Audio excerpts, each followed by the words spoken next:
On my recent sponsorship of a vegan gains video, I was forced to read this comment.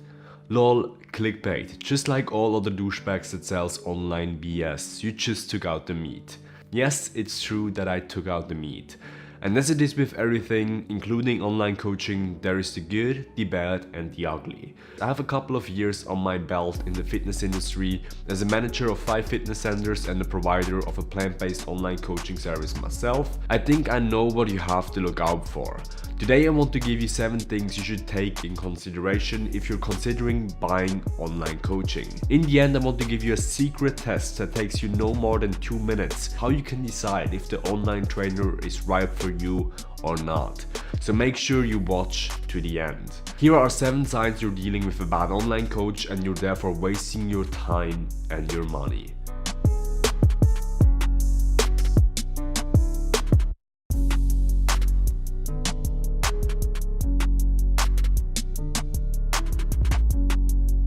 Number 1. No certifications. London is full of black taxis. And to become a cab driver in London, one needs to pass the most extensive training in the world. A test called the Knowledge that originated in the 1860s and requires 2 to 4 years of study and memorization of 320 basic routes, 25,000 streets and approximately 20,000 landmarks and places of public interest. Of course, GPS exists in London, yet the exam above persists because it's a commitment device. The odds that you're going to get ripped off, have to put up with a nasty driver, or worse, one with ill intentions, are low because of how much work the driver has put into getting his or her license.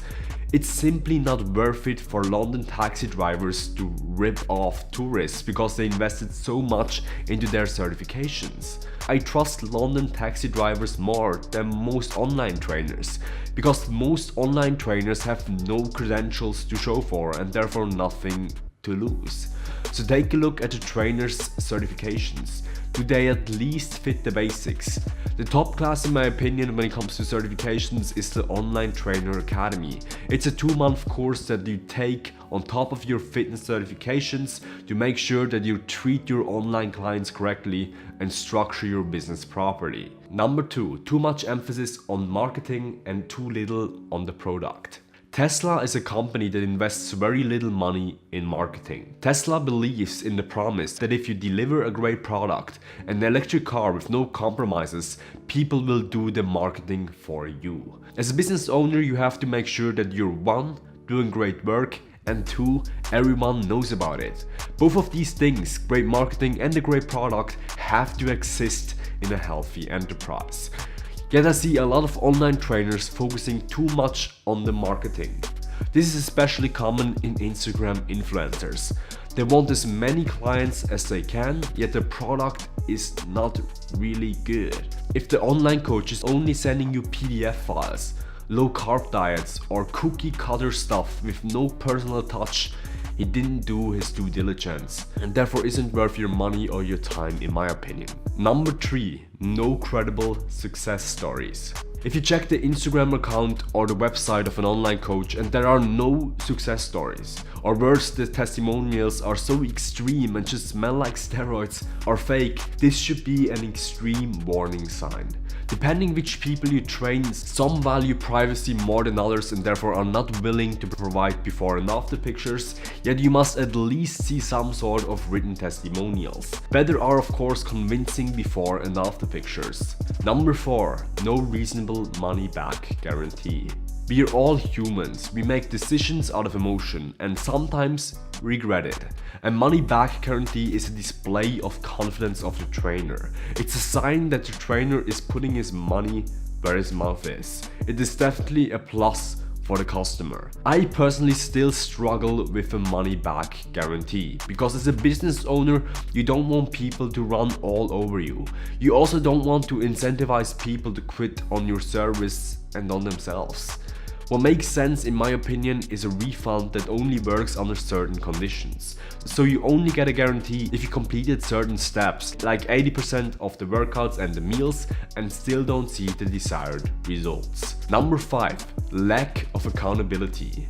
We're often our worst enemies. We try to make a change, yet we just can't seem to put it through. What helps in those cases is someone that holds us accountable. Someone that is not afraid to hold us to our highest standards. Someone that helps us reach the next level and has tough conversations with us. This should be the main purpose of a leader and a coach, online or offline, to help us get to the next level and break through boundaries.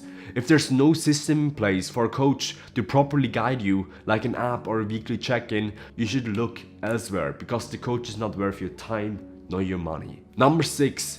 An overemphasis of supplements. The way I like to think about supplements is with a spaghetti pomodoro analogy. Think about eating spaghetti and a tasty tomato sauce. You're also sprinkling vegan cheese on top. In and itself, this is very tasty. And what you have to realize is that the vegan cheese are the supplements. The spaghetti and the tomato sauce are your training, sleep, nutrition.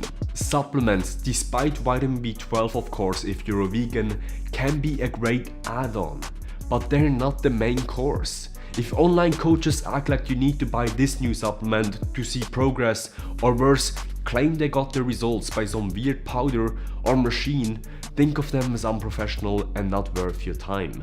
They just want to sell you their sponsored supplements which have really high profit margins and therefore earn some commission. Number 7. Lack of caring.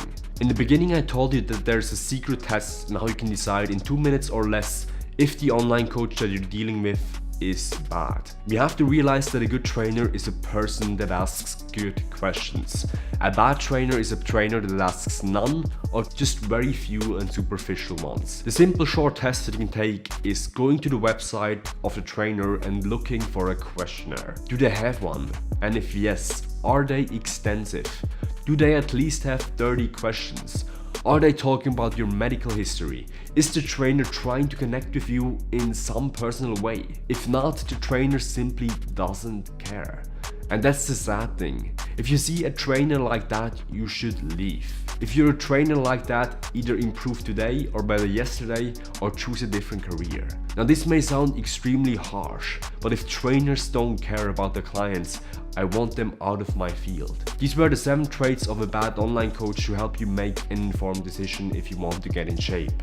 My personal goal is to deliver the best online coaching service specializing in vegan muscle building and vegan weight loss. In fact, this is my current questionnaire page. It's password protected, so only clients can access it. It contains over 50 questions. I do care. If you want to get in your best shape ever in 2019, if you need help with your New Year's resolution from a professional, visit our website qualitygains.com and choose a plan that suits you best. I put the link down in the description. The premium plan is still 50% off, but we are planning to rise the price in the next couple months, because we're just spending too much time on the service. There are only 10 online coaching spots available per month, so it's best to be fast. To your success.